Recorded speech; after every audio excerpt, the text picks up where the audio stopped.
Blood Money, episode 30. Reclaiming Our Freedom with Ann Vandersteel.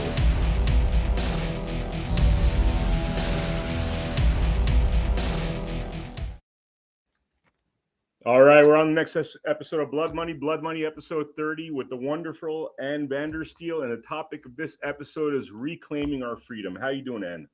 Oh, I'm doing great. I'm out here in Colorado. The snow is coming down like crazy where we are right now. It's going to snow all weekend, and then we'll let the locals enjoy some time off. All the people coming in town are going to shred the slopes, and then hopefully we'll hit it back on Monday after Awesome. work, of course. That sounds like a lot of fun. So I'm going to paint a little portrait here. This is kind of my narrative. Tell me how accurate this is. So I think there was a Okay. time about like 10 years ago that with YouTube rising and all these talented individuals rising, that we actually had this incredible moment of freedom of speech like we've never seen in this country before, because the mainstream media has always controlled the narrative. And there was this moment in time, seems like between like 2000 and 2010, and like 2016 or so, where people are really, able to come up, not through the mainstream media apparatus. And I think somewhere in there around, 20, I mean, I'm sure earlier on, but around 2020, the globalists really wanted to clamp down on that, because it was introducing populism and the rise of Trump and all that stuff. I think scared the hell out of them. So do you think that's kind of an accurate version of, how things transpired? Or Well, I think we have to look back. Yes, I think that's overall in generality, yes. But the Smith-Mundt Modernization Act under Obama, really is what changed everything, because, media was never allowed to be weaponized and turned into a propaganda machine like it is today, legally. And so legally now they've allowed that to become a mainstream media propaganda, to what everything is brought to you by Pfizer. And Pfizer, we now know, is the manufacturer of a bioweapon, and they're still trying to do that. They're not calling it gain of function. They're calling it, directed evolution, which is like, what? Okay. So, we have to get our arms around the fact that everything we know is a lie. But yes, they have now legitimized their ability to lie to us through their public-private partnerships of big tech and government and big corporations like the medical industrial wasteland complex. And they have also built the technology for themselves. We were allowed access to it. Obama gave away ICANN, which is making it problematic. Another tool they have in their arsenal to silence us. But we were able to be effective very well, and we still are. We've become nimble. We have new, necessities and mother invention. So new technologies coming up along the way, but they've tried to slow us down, and they did, but that caused us to become nimble and spread out and go in different directions. And so while there was a massive boom in all the YouTubers, we also saw a lot of YouTubers like myself get thrown off. I've been thrown off pretty much every platform except for the new ones that have come out, including LinkedIn. So yeah, I mean, we're just we're watching this evolution, but the gut of the people, the DNA of our freedom, which comes from every American. This is the country that everybody looks to, the great experiment. We still have it in our DNA to strive for that. And which is why our country has always been the country people try to exit to. And now you're seeing sort of a reverse migration, because people are like, wait a minute, it's not what we thought it was when we got here. And like, well, we might as well go home to where our friends and family are. But yeah, that's a good overview. There's a topic. I mean, it's not a popular topic, but there was an act I think that Reagan repealed, which was I think the Fairness Doctrine, it was called, where whenever the news was told, they were supposed to show both sides of the story. That was repealed. That started to start a little bit of a partisan kind of wave of news. I mean, do you think that was also potentially part of the issue? Or Anytime you have government intervene in anything, you have the exact opposite consequence of what the language intends it to be. I mean, just look at every single agency, their name, what they're doing, and you get the exact opposite result of what they're supposed to be delivering in name only. So, look at, you pick an agency, give me a name of an agency. Department of Education. Really, it's the Indoctrination Center. The Center for Disease and Control is more like Center for Disease and Corruption, or Death and Corruption. FDA, NIA, all of them. Just, go through the list and look at the, like, FTX, right? That whole scandal, that was really just their patsy for the CFTC to say, hey, we need to regulate all of cryptocurrency. And the only reason they wanted to do that is because they see what BRICS are doing with their basket of gold-backed currencies, and they see that they're starting their own blockchain, gold-backed blockchain, which is going to go head to head with the central banking cabal's central bank digital currency, which is to replace the U.S. dollar. Hmm. Unfortunately, people aren't going to go with that because 65% of the world now is in the BRICS basket of currencies. So they're losing that war too. Hence Wow. why we're seeing so much turmoil, Ukraine, et cetera, famine, pandemic, war, all of it's coming down to the bankers controlling all these industries that they are over, and they have their tools on Wall Street like Larry Fink and BlackRock to finance this stuff. So, and then of course they own the financial markets and the banking, so that they're financing war. I mean, this is the game in which we are the pawns, but we need to know who the players are so that we can stand up, and we have our own tools that we can use. So, and we Hmm. need to become educated on them, and this is how we get out of the system. Yeah, I mean, how did they, for the viewer that doesn't understand, how did they steal our freedoms from us? Before we get to the topic of how we reclaim them.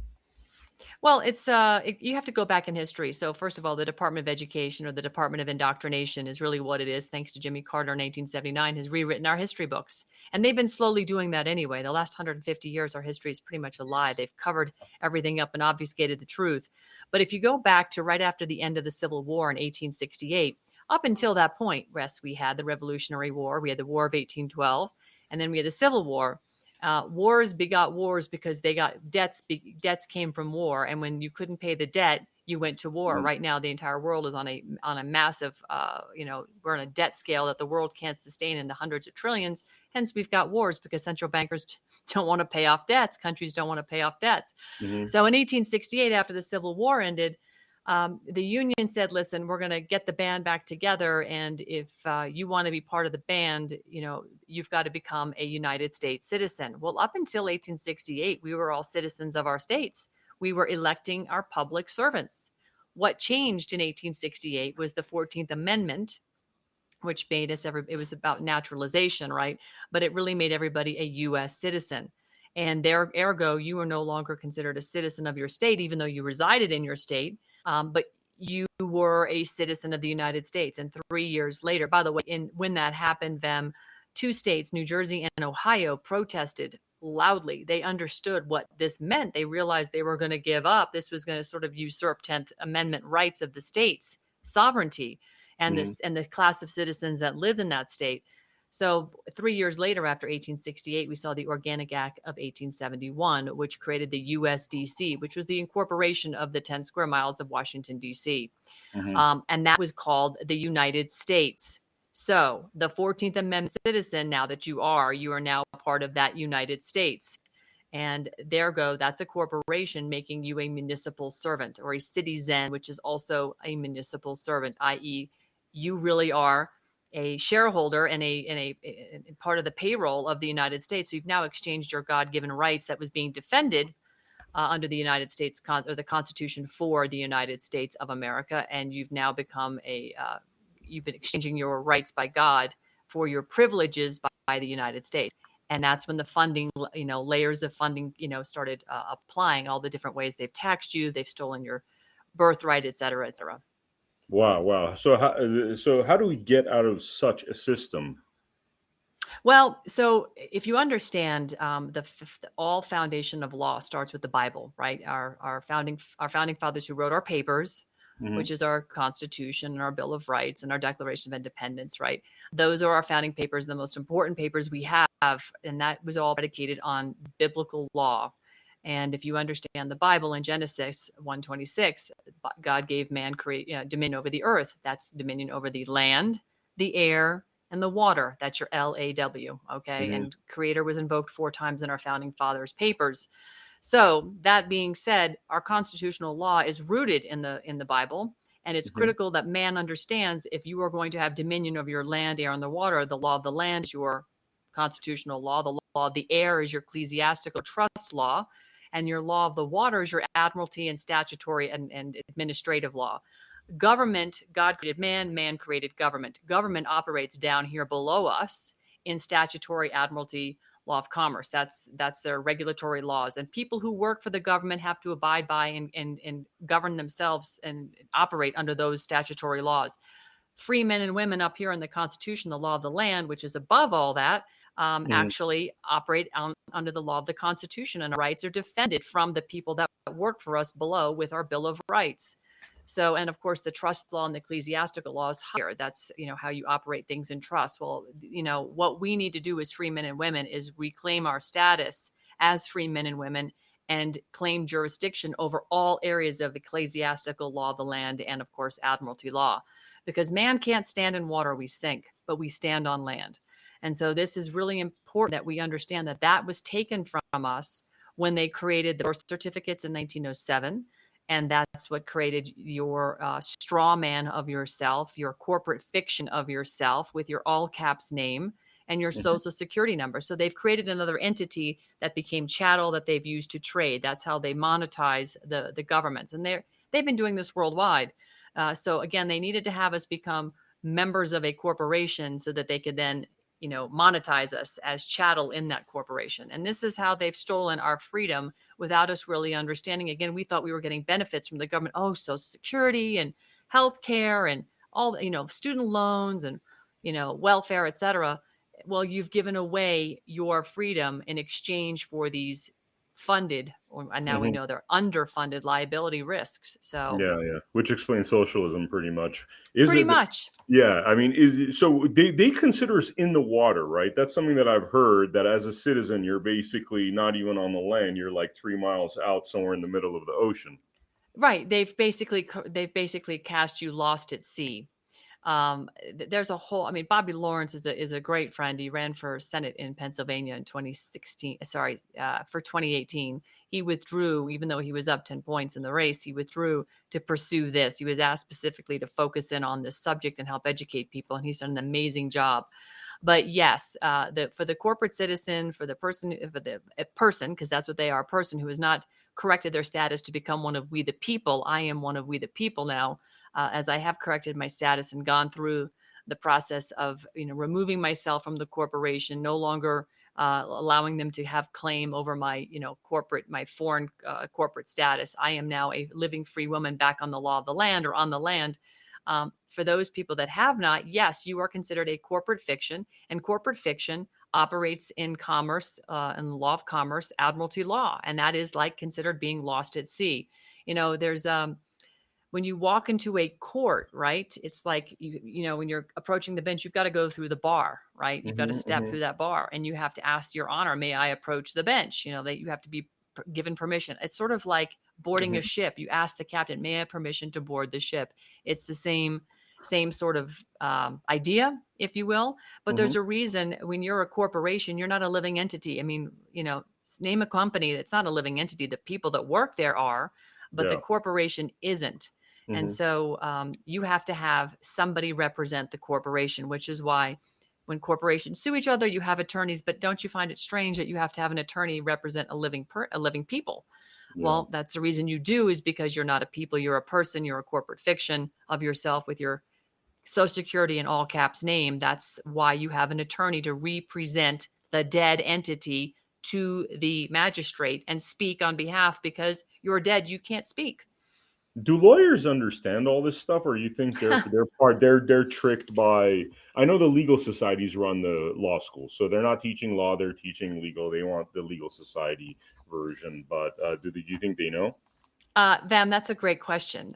It's sort of, I can put this very simply in the context of what we've just gone through with with the COVID pandemic. Hmm. Doctors that were taking spoon-fed protocols from the CDC, especially in the hospital setting, and just murdering patients by the hundreds of thousands, millions, in fact, worldwide, given the protocol of remdesivir and ventilators. So they've been brainwashed by the same entity, which is the Rockefellers, that started the American Medical Association, that started the big pharmaceutical industrial complex using petroleum based products in lieu of organic supplements right here on earth that God created, which have Yeah. become much more efficacious than what big pharma has ever produced. That being said, people that go through law school and become attorneys are in this of the same mindset. It's the indoctrination, right? It's just sort of like if, you tell a child every day of his life from the day he's born till he's, walking down the aisle at 30 years old, Santa Claus is real. They're going to believe Santa's really real. And I hate Yeah. to break it to you, Santa's a great idea, but you've never seen a Santa Claus like flying over your Hmm. house at night and landing on your roof. So we've got to separate reality from fiction. And unfortunately, lawyers, doctors, they have been indoctrinated. Not all of them. A very good friend of mine, attorney Todd Callender with Truth for Health Foundation, brilliant man. He understands fully what I'm talking about. In fact, he believes in it so much, he's had me speak on behalf of in a variety of things that he's engaged in. And he's been battling the deep state and the military and a whole other bunch of government entities on this whole coronavirus pandemic and saving literally that hundreds of thousands of lives in this whole process. So Wow. yes, some do, some don't. But once you start explaining this and you explain that the Bar Association was created the same year that the United States was incorporated in 1871, Hmm. you needed the Bar Association because you need attorneys for corporations. It's just they Hmm. go hand in hand. Yeah, yeah, and I mean, do you buy this idea that I've heard many stories about how essentially when we booted the British out, the way that they got back at us was through the Bar Association by having a lot of lawyers come within our system. 13th Amendment, which was against titles of nobility, which would have Right. taken out all the esquires, which would have meant that our Congress, state legislatures wouldn't be filled with a bunch of bar agents, hence making the entire thing a conflict of interest. Do you buy that this was essentially something that happened from overseas? Uh, well, yes, I do actually. I absolutely subscribe to that. I don't believe the British have ever really left. I think this has been a constant war with the City of London and the Crown to actually continue to control and own what we're doing here. I mean, just look at, like you said, in 1809, 1819, the 13th Amendment was promulgated in various states all over the country, and original 13th Amendments have been found in books, in constitutions. I think 18 of them around the various states, one in Maine, Virginia, various states. I can't name them all. I could look it up. But because I have read all this and I've seen it. But you're right. They did not want titles of nobility, aka esquires, right? Hmm. Which are attorneys and bankers. They didn't want them running around in public service jobs, which is what we have running around Capitol Hill. A majority of the people up there are some kind of an attorney. I do definitely believe the Crown is still involved. When you look at what we did after World War II, for instance, with Five Eyes, right? Getting Hmm. together all the English speaking countries and saying, we're going to, support each other on intelligence. Well, now we have a rogue surveillance state, an intelligence state that has just gone completely wild. And without certain aspects of the intelligence agencies, most notably what Michael Corey, who's an amazing investigative journalist, talks about, the Erickson Report. Hmm. Everybody should go to the ericksonreport.com and read about it, because in 1996, the Telecommunications Act was passed under Bill Clinton, which really helped give the surveillance state the ability to just grow on steroids. 9/11 could not have happened without it. And of course, from that, we got Patriot Act.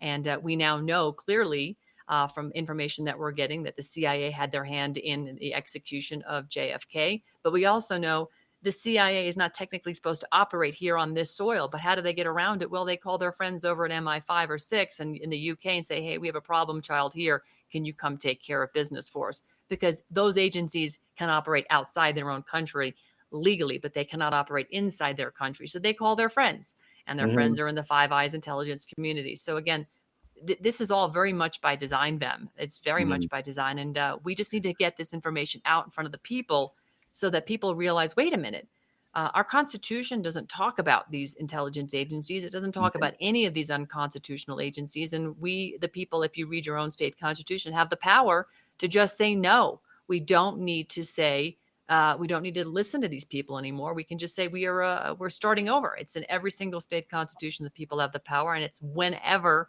they choose, not every 2 or 4 years.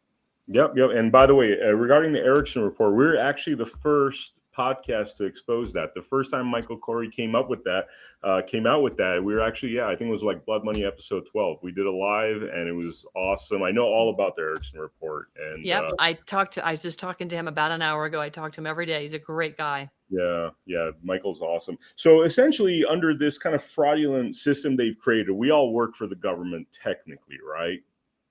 Technically, correct. Technically. Don't we So work more than half the year in taxes? exactly. And we're all supposed to be located in DC, which is part of the fraud. We're actually not Right. living in the District of Columbia, which is a 10 square But mile radius. but you know what they do? Do you know what the Uh-huh. zip code represents, right? Your Uh, zip code is a federal district. That's a federal territory. So, as a state national, I will address my envelope care of my number and street address or my PO box. and I write near and in brackets the zip code, because I Hmm. will not acknowledge that I live in their federal territory, because I have removed myself from the United States, which includes all territories that are subject to United States, statutory law. Yeah. So you have to be very the jurisdiction, right? Where you stand and what you say, the words matter. Yeah, yeah. And in fact, we have a show that we're premiering tomorrow called The State National University, where every week we're going to do a different class about this whole process and I love trying it. to Are you teach doing it with people. Lisa Phillips? Who are you doing it with? We're Gianna Micheli, who's a lady in Las Vegas, and she's really talented. She's got a couple of books on the topic and really has a great way of explaining it. That was a challenge I had initially when I started like researching this stuff. It was always a little too much to kind of understand because you're literally changing your way of thinking completely, right? And then I ran into Gianna and also another guy by the name of Brandon Joe Williams, which they kind of Brandon especially makes a comedy act out of it. So it's just a lot That's more great. digestible. He That's tells awesome. he tells his fans to go F themselves. He has this really crude sense of humor, but it's just hilarious. He gets dressed up as a cucumber too, funny guy. But all right, so is state nationalism really the solution to reclaiming our freedoms? Is that the answer for people, or is there something missing from that equation? So I believe, yes, it is, because what we've become, if I look past the 12th Amendment, pretty much everything else after that is unconstitutional. So if we are going to be purists in what our founding fathers scribed on parchment paper 250 years ago, we've got to be honest about what's happened to our country. And Hmm. so again, as I said earlier, we were electing our public servants. And if you read anything about history, if you were the guy that owned the farm or the blacksmith, and that your village or your state or your city or whatever chose you to go and represent, it was really a hardship, because if you didn't have a son of the right age or whatever, I mean, typically they Hmm. maneuvered around those things. They tried to pick families in the position to be able to do this, but it was a hardship, right? Today, it's a glory job. You get pretty Hmm. much mostly losers that want to do this because, they're getting at Congress $175,000 a year. And then they pass legislation that moves the needle in the stock market. And oh, by the way, they know that's coming. So they invest and they make millions. And you wonder why these people go in with not a pot to piss in and they come out multimillionaires. Well, it's because they have all the inside baseball information. So we really need to stop that. And what's happened after everything started to get incorporated, we incorporated Washington, D.C., ergo the United States.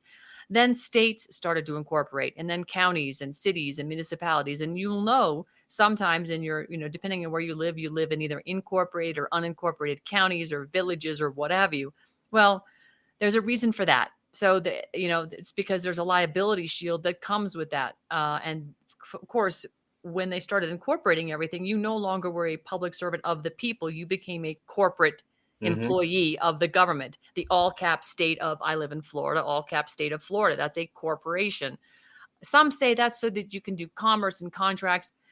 Well, you know what? Yes, that is because you've now created this corporate construct to do all that. But we were trading and doing all kinds of things before that. We didn't have that corporate construct. So I say we need to go back and be purists. And with everything, of course, there's pain, but there's a lot more gain to be had, because now the people are the stakeholders and we have a say in the people that are representing us. We don't even have a say in that now. We think we have free and fair elections. We now know that's a bunch of BS. I Hmm. mean, I had Christina Bobb on today, President Trump's attorney, who's spent a lot of time covering what's going on in Arizona. And she just wrote a book about all the election theft. This is a joke. We don't have any representation. It's not real. We're Hmm. living in a de facto government world, which is a fake government. It's not of the people. So we have all these abandoned positions that are all over the country that were of the Republic of Texas or the Republic of Florida or whatever. We have all these constitutionally created positions to represent people abandoned for the for-profit corporation. We need to start and reconstitute and fill those positions. That can be done. And there are states right now working towards that. They really are. I'd like to become more involved in getting Florida reorganized like that. And hopefully Ron DeSantis, with all the moves he's making, will actually see the merit in doing that. Because you have your 10th Amendment, your state's rights that you can really rest your laurels on. And, I asked Christina today, I said, should Ron DeSantis have stepped in when they were raiding President Trump? Could he have done something more? And she said, well, no, they had a warrant. And I say, well, yes, they could have. If we were standing as a true free state and Hmm. standing on our 10th Amendment, we could have told anybody from the federal government to take a Heisman and get the hell out of Dodge. Wow, wow. All right. So, if for people that want to get into this whole process, do you have a recommendation of what's the best avenue for them to get into the whole state national process in order to reclaim their freedoms? I'm so glad you asked that question. So I really like what they're doing over at statenational.us. Lisa Phillips, Bobby Lawrence, and a whole team of folks over there. They've done an amazing job of aggregating content like you can't imagine. In fact, um, for the 2 years I've been studying this, I've read a lot on Bobby Lawrence's Telegram channel, and he's done an amazing job of researching. He's got some brilliant people, and they've put out incredible content. She's aggregated all of his content into really discernible um, delivery. I mean, sorry, a very clean delivery of the information and a very way to search and find what you're trying to do. And she's organized it in sort of a timeline. Another book I recommend people is this one right here. It's called Fruit from a Poisonous Tree. It's by Yes. J.D. Stamper. This book Yeah. is unbelievable. In fact, if I be so bold here, if you look at my book, it is all highlighted and notes. And Wow. I mean, the whole thing is like a textbook to me. And I treat it as such because this has taken a lot of the research I've discovered myself in the last couple of years through various sources and condensed it down and added in some extra information to bolster what I already knew. It's freaking fantastic. This will give you the real history of the country, what happened. And I highly recommend it because people don't know. They just don't Yeah. know. So Yeah. It's funny. statenational.us, Bobby Lawrence, and then this book are phenomenal. Yeah, it's funny. I love Fruits from a Poison. I actually have it on my desktop as a PDF. It's a great book. There was another one that I think it's called something Slave, like The Land of the Free Home of the Slave. That's another really good one that I want to throw out there. You could get it off of Amazon. You've been doing a lot of work with the Zelenko Foundation. Tell me a little bit about that. Zev Zelenko, Vladimir Zelenko, what a hero, what a humanitarian freedom fighter, and probably the very first to stand in the gap during the early version of the coronavirus pandemic. I love that picture of him, by the way. Hmm. He really was all of that: father, husband, doctor, scientist, freedom fighter, just an amazing, amazing human being. And we did a spaces about him earlier today on Twitter. It was just great. But really, Dr. Zelenko, I think, opened the eyes of a lot of people. And then what we see coming out today with James O'Keefe and Project Veritas exposing Pfizer for the Hmm. demons that they are, the blood money thirsty demons that they are. I think Zev set the bar extremely high. I was actually getting over coronavirus after CPAC, and I'd been in bed for 10 days, pretty much comatose. I've never been so sick in my life. And I managed to just gut it out. No medicine, just water and vitamins and whatnot. And I was watching the Trump press conference that he did nightly, if you remember, in the early days. Hmm. And he was Hmm. talking about this doctor from New York sent him a letter, and he was talking about hydroxychloroquine. He said, I don't know much about it, but I feel really good about it. And Fauci bum rushed the podium and said, we got to do a double-blinded, placebo-controlled study. So I immediately Hmm. jumped on my phone and I'm looking it up, and I see a study from the NIH in 2003 on hydroxychloroquine and coronavirus. I'm like, what is he talking Wow. about? His NIH. He's lying. And then I went, oh, Hmm. boom. This guy just exposed the public-private partnership of fascism between corporations and the government. And Wow. Wow. it was like click, click, click, click, click. And I called somebody who was a friend of mine, Brian Weinstein. He owns Synergy Health, a great telemedicine company. And I said, Brian, I just listened to Trump talk about this. He goes, oh, I know Zev. I go, you do? I said, introduce me. So he introduced me to Dr. Zelenko, and I did his first interview, and we just became great friends. And so when he was at the end of life, he asked if I would co-chair his foundation, the Zelenko Freedom Foundation, with an amazing man, Kevin Jenkins, who is, in my opinion, one of the brightest stars in the medical freedom movement. Not only does he know all the best doctors, but he has been out there stumping and fighting for body sovereignty and medical freedom for years. I think he's crossed the country. He's done 75 cities, over 400,000 miles in the past 2 years. And Wow. he's on the Wow. road right now again. I mean, the guy just is relentless. So we're very Wow. blessed to be working together and in the honor of Dr. Zelenko and carrying forward his legacy. Dr. Zelenko, his backstory is that he had, almost like a vision from God, or this was kind of put into his heart, or could you tell us a little about that? Yeah, that's exactly right. So I actually asked him, how did you come up with this? Because he didn't Google it up and find that it was in there either. But he said he did get a vision from God. He was really literally stressed to the max under the gun as a Orthodox Jew living in Monroe, New York, 1 square mile, 35,000 Orthodox Jewish people living in that community. They were really hit hard. They were at ground zero for coronavirus in the early Wow. days. And so he was seeing, people in his community just die and become extremely sick and and being told, you can't come to the hospital until you can't breathe. Well, at that point, it was too late. So, Hmm. like you said, through a vision, he decided to try this and he recognized that hydroxychloroquine was what he called the proverbial gun. It's an ionosphere, and zinc was the actual bullet. So if you had hydroxychloroquine and zinc paired together, you could shoot that bullet into the viral cell, and zinc would do what it always does, kill the virus. And I can tell Wow. you, I'm never without zinc. I always have it with me, and I always have either ivermectin or hydroxychloroquine or quercetin. Today I'm traveling with quercetin and ivermectin because I travel all the time. And I stay very healthy. It's when I don't have it for an extended period of time and I'm around a lot of people, I might pick up a sniffle. But as soon as I get it, I pound that stuff, gone. Never gets any worse than a little head cold. That's amazing. So, So, all right, we're in a lot of turmoil as a country. Obviously, it feels like, I mean, they're not sparing any techniques, strategies in terms of attacking the people. I mean, we're under full scale attack at this point. Children, people dying because of these COVID vaccines and these hospital death camps and wars. I mean, where's this going? What's your kind of best future prediction on what like the next like 5 years holds? well, I don't want to sound doom and gloom because, the Bible will tell you not everybody gets to go. Okay. So we have to Hmm. keep everything in context. I remember I started this off with the Bible, basic instruction before leaving earth, but it's also the law of the land. That's where everything flows from. Hmm. We have to, first of all, embrace that. We have to embrace God. We have to trust in our Savior. And we have to get people to come back to that. And I think the fact that people are seeing so much evil everywhere, this story with Pfizer, for all the people who bought into the vaccine to now see this, they must be. My heart breaks for them. So we have Hmm. to be compassionate for these people, and we have to offer them hope, and we have to try and help them help themselves. But we cannot give them false hope and say somebody's going to come and save you, because there is no white hats that are coming. There's, Trump isn't going to come in on a white horse. We all want him to, but it's not going to it's Hmm. not that's not how it works. It's the people, God's army, God's children. That's how it's always been. And if you do the work in his honor to glorify him, we will come together and deliver that.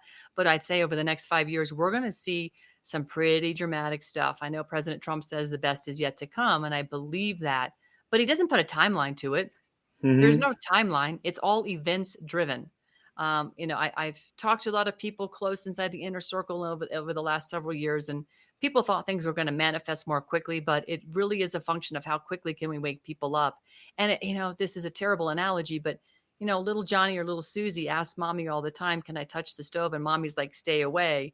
When she's not looking, little Johnny or Susie touches the stove, and now they're screaming with a burnt hand. And unfortunately, that's the analogy for what's happened in the world. We started to trust the wrong people because people made it so attractive. That beautiful red hot stove is so pretty.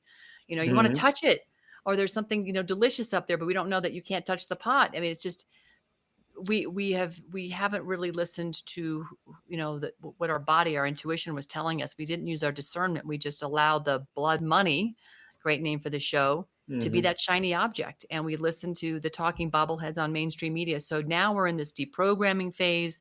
The rise of new media, shows like yours that are getting the information out. We have to constantly stay on message and stay true to really, what would God want us to do? What is our discernment telling us to do? And I think we're going to see pandemics. We're going to see more of them because they're going to keep pumping them out. They've got biolabs all over the place. We're going to see Hmm. famine because they've been shutting down fertilizer plants. They've taken, they're trying to geoengineer the atmosphere by pulling carbon out of the atmosphere. They've Hmm. got a war on nitrogen. The Dutch are clearly under war. The Dutch government is bought up. I don't know how many farms over there. Hundreds and hundreds of farms have been bought by the Dutch government, and these people are being put out of business. We're seeing cattle here in the United States. 10,000 heads of cattle die all of a sudden. Like, what's that about? How is that even happening? So there is an attack. How many food processing plants have gone up? We're going to see pandemic. We're going to see famine. And we're going to see war. Michael Yon talks about this. All of the ingredients are there right now, Vem. Hmm. And Is there a timeline for how bad it's going to be? Is there a spark? No, it's condition driven, as Jan will tell you. It's conditions driven, and all the conditions are ripe right now.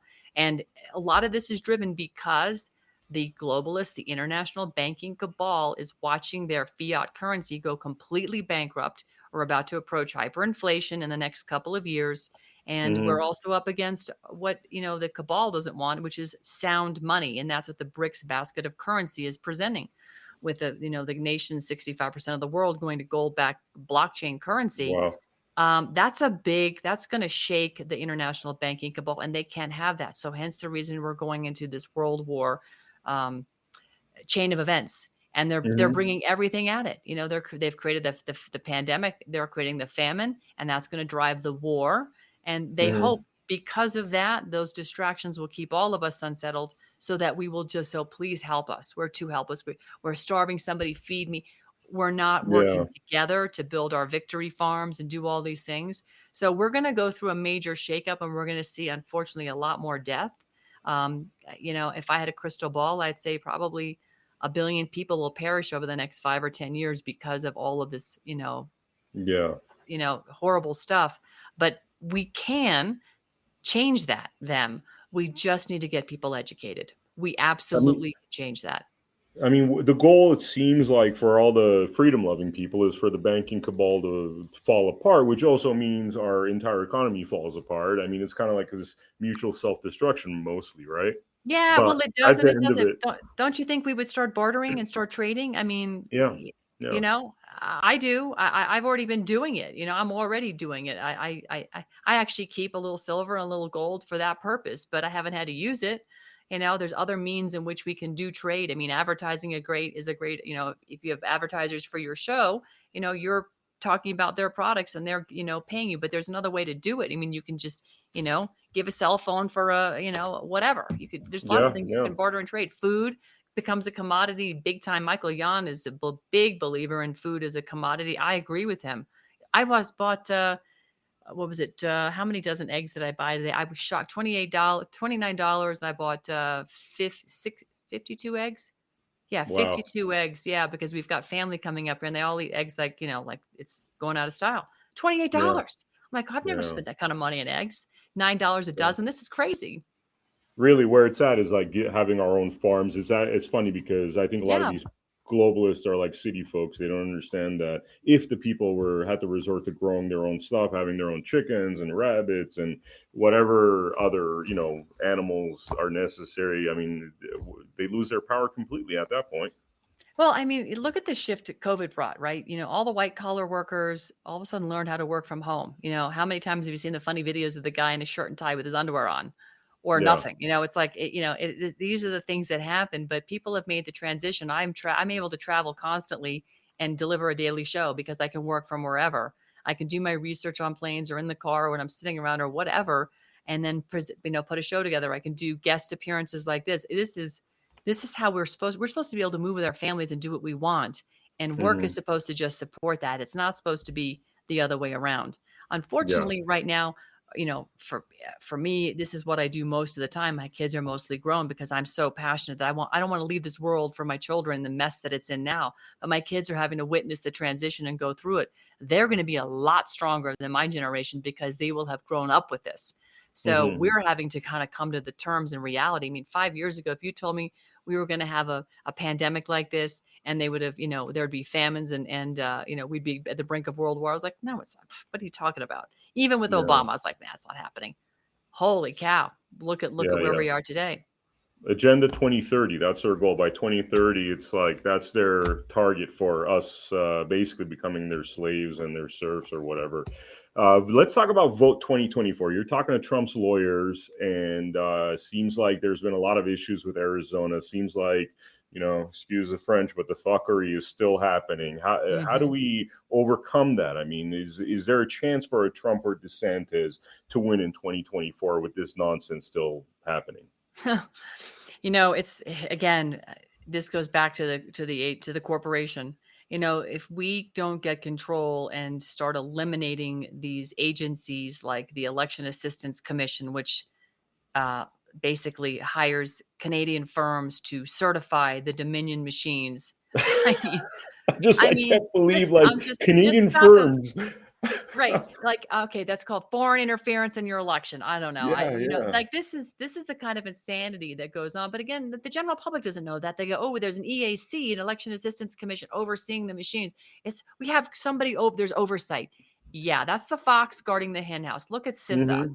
Yeah. That whole, Cyber Intelligence Security Administration, that was clearly set up and designed to steal the election. Hmm. That guy, Chris Krebs, the most safest election, Yeah. BS. That was all Yeah. set up and designed to steal our elections. If we don't come to reality that all of these agencies are BS and need to be just like literally detonated, digitally speaking, not go and blow things up in real life Hmm. kinetically. But I'm saying just get rid of these agencies if we can't get to that point. But the only way we're going to get to that point is the people have to literally go and demand from their local governments. It has to start in the city, the municipality, in the county, and say, we're not voting on machines anymore. It's just not happening. We are not doing it. And Hmm. this is why, as a state national, I say, you know what, this is when, I'm going to throw this out there as a Kerry Lake example. Kerry Hmm. Lake won Arizona. Katie Hobbs Yeah. knows it. All Yeah. those demons know it. Okay. The Yeah. whole world knows it. It's a joke. Now, why not? I mean, sounds a little, crazy, but I'm going to say it anyway because Hmm. somebody has to. If Kerry Lake were to stand up and say, you know what, we all know, Arizona, that you voted me as your governor. So how about we all govern ourselves and we stop listening to the de facto corporation over there? Yeah. Katie Hobbs is Yeah. not working for you. She's working for herself. Clearly, they've lied and they've obfuscated Yeah. and they've stolen votes. We've seen the evidence. So why do we even pay them homage? I say, Yeah. tell people all the time, why do you pay the District of Corruption, that dumpster fire, homage? Yeah. Forget it. Pretend they don't exist.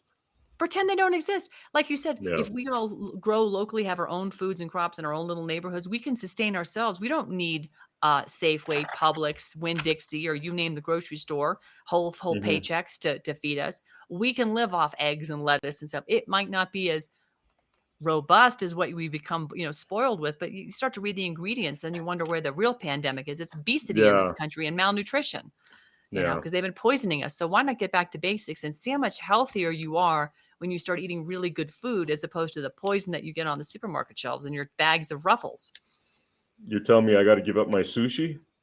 I didn't say that. Sushi? I did not say that. Are you I kidding? don't I don't know if I'm proficient enough to make my own sushi at this point on the farm, but I'll try my best. Oh, well, Um, you could get some YouTube videos and learn how to make your own, you yeah, know? yeah, totally. So I want to present a mathematical equation because I've been following the state national thing quite a bit. Okay. According to my math right now, based upon having some conversations with some state national folks that were doing, I think, Freedom of Information Act requests, it's close to. So it started off with about 45,000 prior to the 2020 election, and 40,000 of those were lawyers, by the way, which is very interesting. That went through the state national process.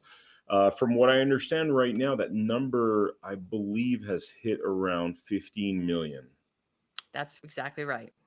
And So, okay, sorry. go ahead. No, no. Sorry, I apologize. So the point I'm trying to make is, okay, we're at 15 million, and it's obviously, I mean, probably every day it's rising rapidly, right?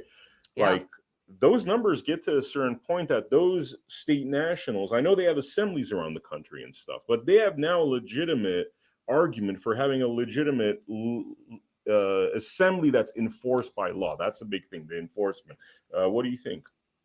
Oh, this is what I was just saying. I mean, you have enough people that decide to disregard the de facto corporate entity and create their own du jour government of the people, a real government of, by, and for the people. It's well, let me see if I can make this a little bit easier to understand. Um, you have a neighborhood, and the neighborhood can't agree on what color they want to, paint all the houses. So the neighborhood, instead of being one neighborhood, splits into two, and you have two different homeowners association. One has their set of rules, the other has the other set of rules. Or you have just adjoining neighborhoods, but everybody's a different HOA, but they're all part of the same community, right? Same town. So you have golf course here with their 50 homes, you have another golf course with 150 homes or whatever. They all have different rules, and people choose to live in that golf course community or that golf course community. It's kind of the same thing, right? So you live Hmm. in the state of Florida, you can either be a part of the state of Florida or you can be part of the other state of Florida over here, the real free state. And you watch and see, like you said, from 40,000 to 15 million in just 2.5 short years. You watch and see how many people go, why am I subjugating myself to all these rules, mandates, and crap over here when I can be Yeah. over here? It becomes very self-evident. And eventually they flame out. It's just sort of like we say, don't fund your own guillotine. Stop shopping at Walmart. Stop shopping at Home Depot. Buy Hmm. local, grow local, trade locally. You start doing that and taking care of mom and pop, which is who they terminated during COVID. You became a non-essential business, but Home Depot was, Walmart was. Hmm. What? What's the difference? Mask up and go to a big box store? What, are you kidding me? So, Yeah. that was so by design, because again, that's the freedom of the people able to sustain themselves versus you are now subject to what the corporation allows you to shop and buy and buy. And if they get their way with CBDC, trust me, people like you and me, Vem, we're going to be relegated to 5 square miles around our house. Our CBDC won't work unless, Hmm. except where they allow us to shop. You think they're going to let me get on a plane and go stump and speak with General Flynn all over the country? Yeah. Fat Yeah. chance. My gas Totally. card won't work driving across the country. I better have gold and silver in my pocket and pay the Exxon guy that way, or find another way to travel. Hopefully I'll have a Tesla car soon. That's a real Tesla car with real Tesla energy. That would be You're talking really about exciting. The OG Tesla. The OG. The OG Tesla. Awesome. So what's next for you, Ann? What do you have coming up? What's your kind of 2023 looking like? Any particular goals or? Yeah, well, to keep, to build a foundation, I'm very committed to the Zelenko Freedom Foundation. We have a couple of great initiatives. We have Common Ground Campus, which is where we are going into universities and high schools around the country, and we're bringing the right and left student body together, and we're talking about certain subjects. One of the ones I was at was the University of Houston, and we said, let's discuss whether or not federal loans should be, relieved. Should you be relieved of the debt? And so you had two different groups from the right and the left talk about it. And I got to tell you, them, the solutions they came up with when they listened to one another, they Hmm. weren't talking past each other or yelling at each other. And the ground rule is you can't say you're wrong. They came up with the most amazing solutions on how to deal with the burgeoning federal loan debt. It was really quite brilliant.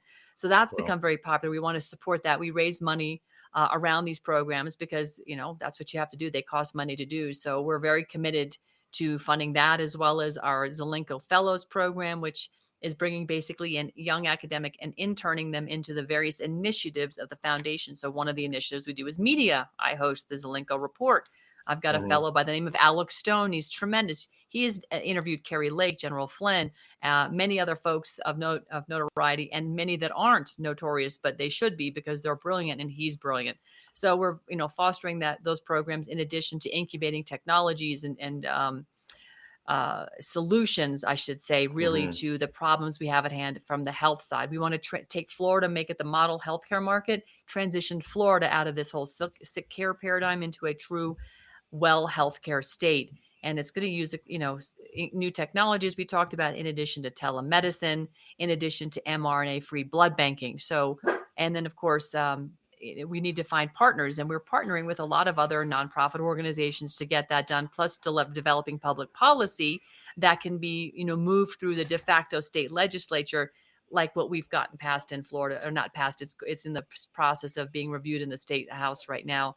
SB 222, which basically says you can't talk to me about my vaccine status, or any of my vaccination status, and you no longer can force me into any of it. No more mandates, masks, none of that. Governor DeSantis has been talking about it, and we had that drafted, and now it's in the House right now. So this is exciting Wow. stuff. This is Wow. where we're Amazing. going, and a lot more stuff on the horizon. Whoops. So, Lot. I think this will be my last question. But for the viewer that doesn't understand the difference between sick care and healthcare, and what the vision of healthcare, real Mm. healthcare, looks like in the future compared to the system that we have in place, I mean, how would you explain that? Okay, so right now, if you're going into the the sick care system, I should call it. It's the Hmm. big insurance conglomeration along with the big medical conglomeration. They work hand in glove, right? Hmm. Hand in Hmm. glove, and of course the Medicare piece of it as well. We have got to bust this paradigm because insurance has gotten to be so over the top expensive. Nobody can afford it. Nobody Hmm. can afford my health insurance. Just for me alone is pushing $800 a month. That's Wow. just me, right? And I mean, granted, I've always had good coverage, but I'm also a 2-time cancer survivor. But now I've changed my diet. I've changed what I take in terms of supplements. I've educated myself on other ways to prevent getting errant, um, cells in my body that Mhm. create cancer. It's a whole process. So this isn't just about eliminating the insurance company. It's about revamping everybody's, giving people a lot more tools and arsenals and or tools in their arsenal to take care of their own health, show them how Mhm. they need to be a lot more self-reliant and responsible for their own health, because so many people just think, oh, I go to a doctor, he waves a magic wand and I'm better.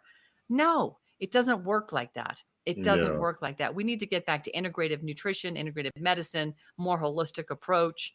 And we need to deprogram the brainwashing, which is a part of it. It's an education piece that's been Mhm. missing significantly, because where are you getting educated?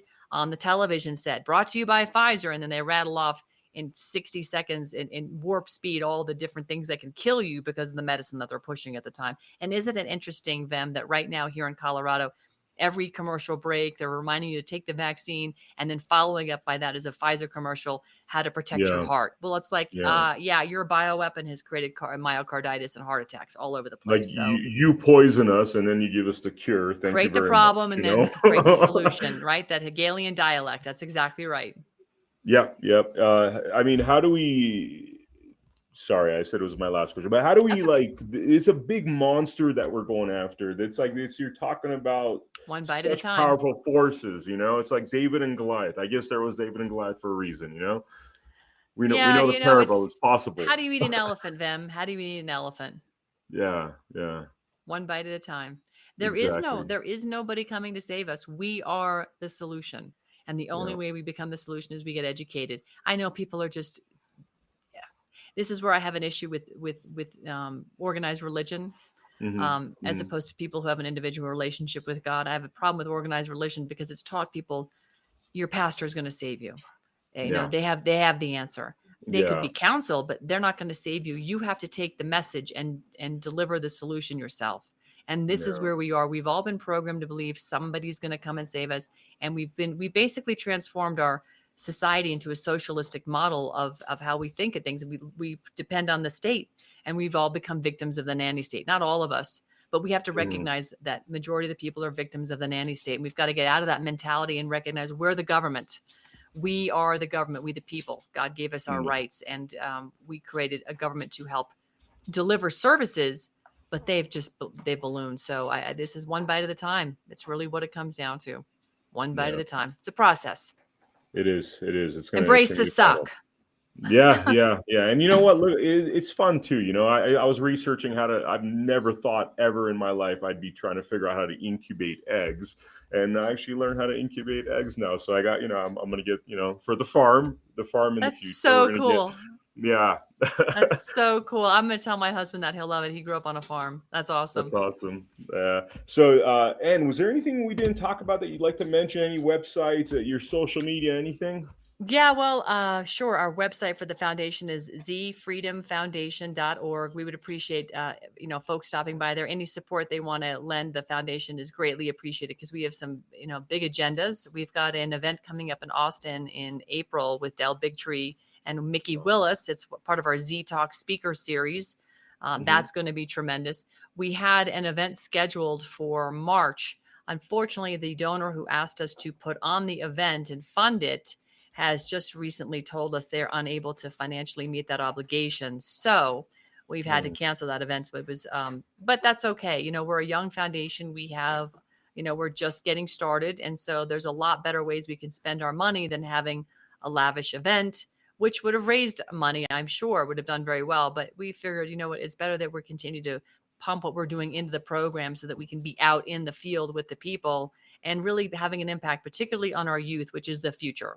We need to continually help our youth make sense of the madness and get them out of this deprogram from the CRT, et cetera, et cetera. So I'm actually, like you say, you embrace the suck. I'm embracing this journey. Dr. Zelenko is a marvelous, magnificent human being, and he was a gift to us for the short amount of time that we had him, that we knew of him. So this is our life's work. So go to zfreedomfoundation.com or .org.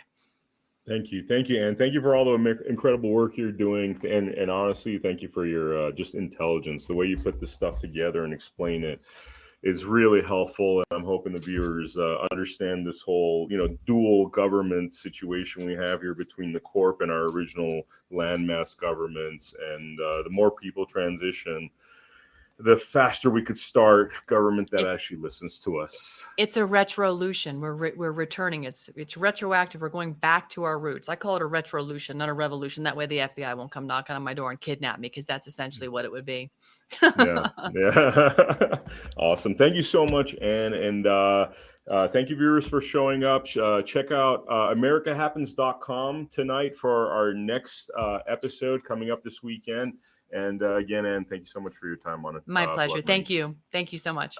Thank you. Have a great night.